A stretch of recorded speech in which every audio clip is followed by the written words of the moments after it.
नमस्कार मित्रांनो, आता आपण आहोत मानगावमध्ये माझा एक मित्र राहतो लोणारे गावामध्ये. आणि त्या गावी आम्ही आलो आणि अचानक आल्यानंतर आम्हाला समजलं की ते बाजूला एक किल्ला आहे. माझ्या मागे छोटाखानी डोंगर दिसतोय, हा एक किल्ला आहे. खरं तर या गावामध्ये आम्ही जेव्हा आलो तेव्हा चौकशी केली की किल्ल्यावरती काय, तर लोकल लोकांना पण एवढे माहिती नाही इकडे काय आहे कसं काय आहे, किंवा माहिती असेल तरी पण पूर्ण माहिती नाही भेटली. आपण स्वतः जाऊन बघूया. बघा, इथे एक पाण्याची टाकी आहे आणि हा इथून रस्ता सुरू होतोय.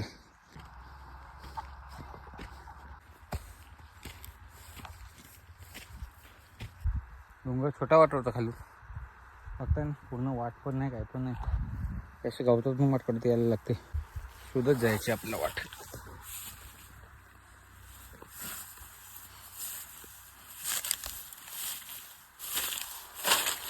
थोडासा टप्पा एक राहिला आहे, पण मोठा टप्पा आहे.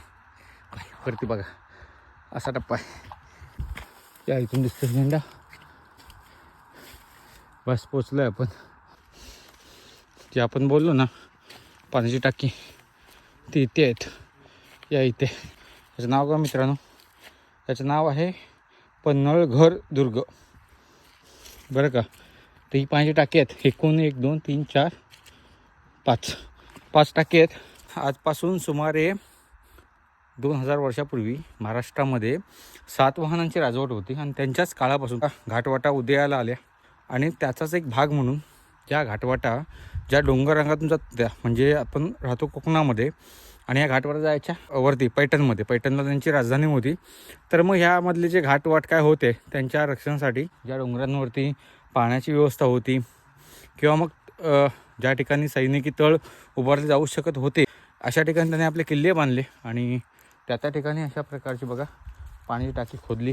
पुढच्या 3 टाक्यांमध्ये पाणी आहे, शेवटच्या 2 टाक्यामध्ये नाही आहे. तर थोडक्यात रचना अशी असायची उतरते क्रमाने. त्या साईडनी बघाल तरी पण उतरता क्रम आहे, ह्या साईडनी पण बघाल तरी पण उतरता क्रम, जेणेकरून हे टाका भरलं तो पुढचं टाका भरलं जायचं. आणि ह्याच पाण्याच्या आधारे हे किल्ले, ही सैनिकी तळ किंवा दुर्ग लढवले जायचे. बरं, आपला टॉप पॉईंट होता. वरती जायला एक वाट आहे, मला वाटत नाही वरती काय असेल. हा दुर्ग आहे, कारण तटबंदी दिसत नाही आहे. भावांनी छोटीशी शॉर्ट बनवली होती, अचानक आलो होतो, तयारी नव्हती, किल्ल्याचा अभ्यास पण नव्हता, इव्हन त्याचं नाव पण नव्हतं माहिती. पण जेव्हा वरती आलो ना, बरं वाटलं ही टाकी बघून. बेस्ट आहे सगळं. चला, नवीन व्हिडिओमध्ये भेटू. तोपर्यंत जय हिंद, जय महाराष्ट्र, हर हर महादेव.